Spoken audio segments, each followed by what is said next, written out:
John 10, New Living Translation. I tell you the truth. Anyone who sneaks over the wall of a sheepfold rather than going through the gate must surely be a thief and a robber. But the one who enters through the gate is the shepherd of the sheep. The gatekeeper opens the gate for him, and the sheep recognize his voice and come to him. He calls his sheep by name and leads them out. After he has gathered his own flock, he walks ahead of them, and they follow him because they know his voice.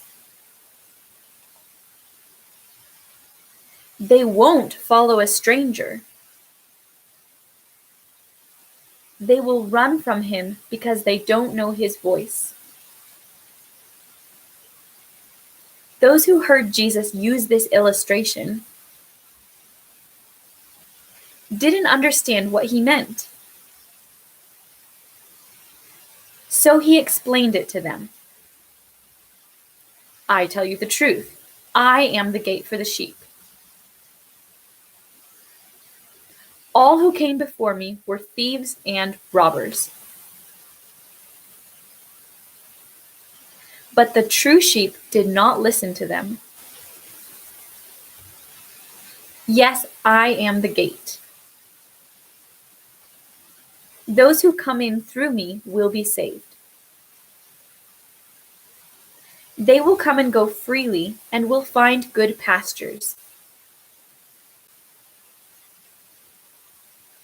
The thief's purpose is to steal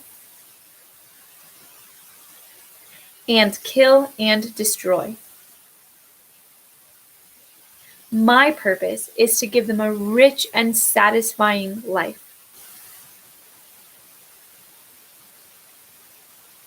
I am the good shepherd. The good shepherd sacrifices his life for the sheep. A hired hand will run when he sees a wolf coming.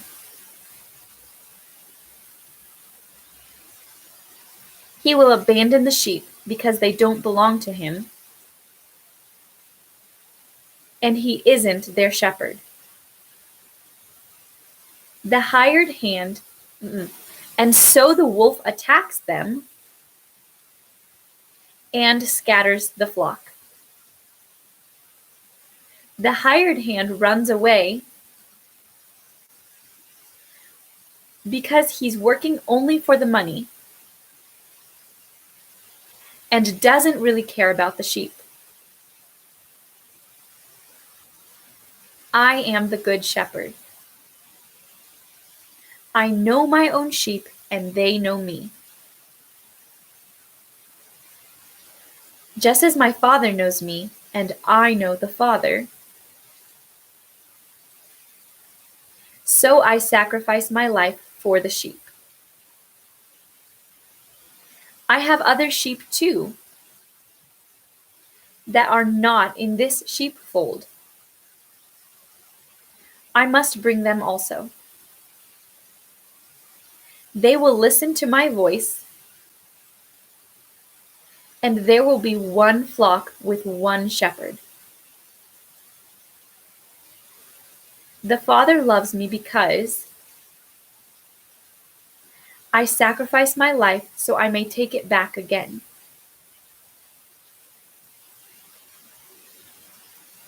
No one can take my life from me. I sacrifice it voluntarily.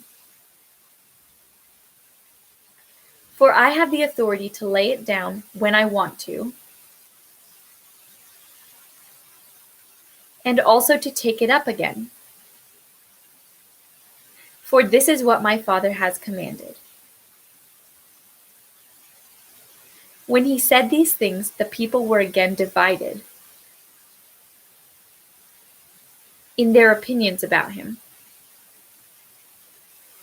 Some said, "He's demon-possessed and out of his mind. Why listen to a man like that?"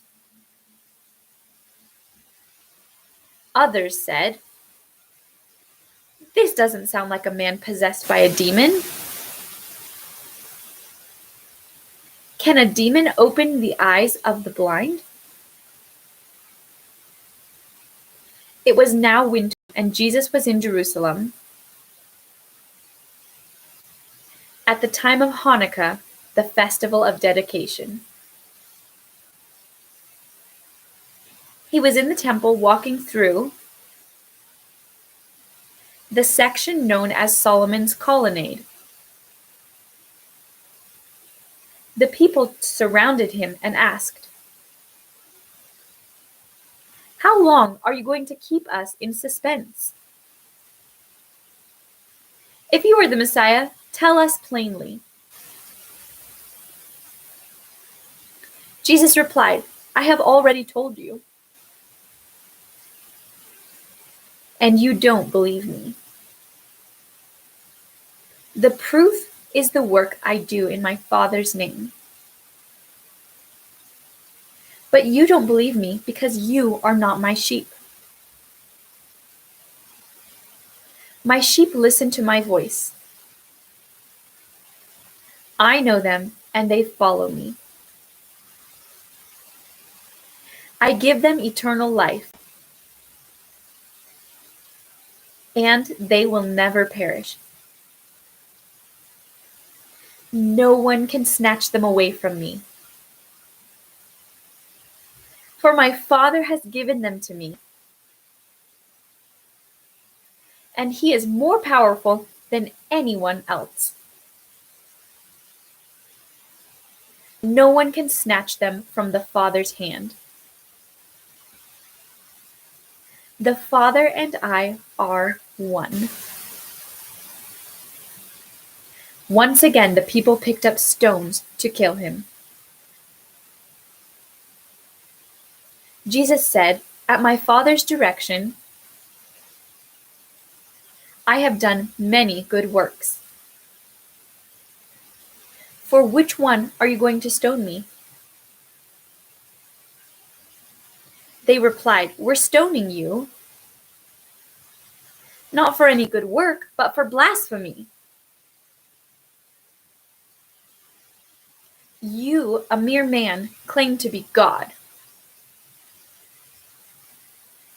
Jesus replied, "It is written in your own scriptures that God said to certain leaders of the people, 'I say you are gods.' And you know that the scriptures cannot be altered. So if these people who received God's message were called gods,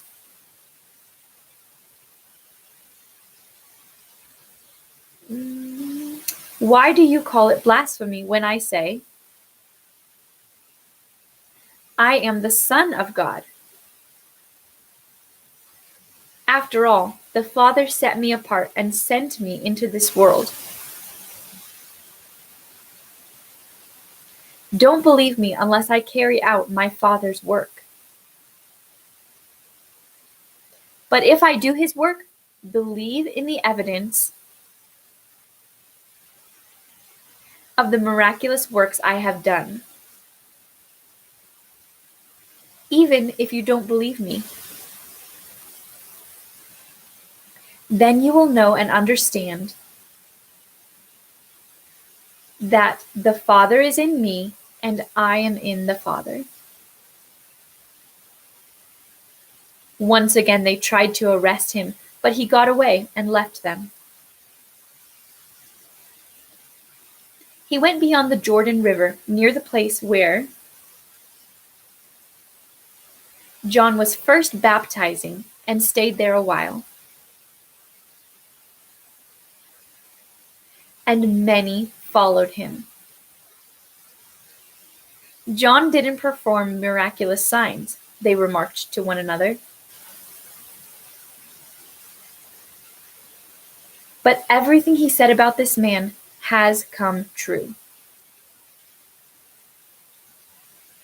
And many who were there believed in Jesus.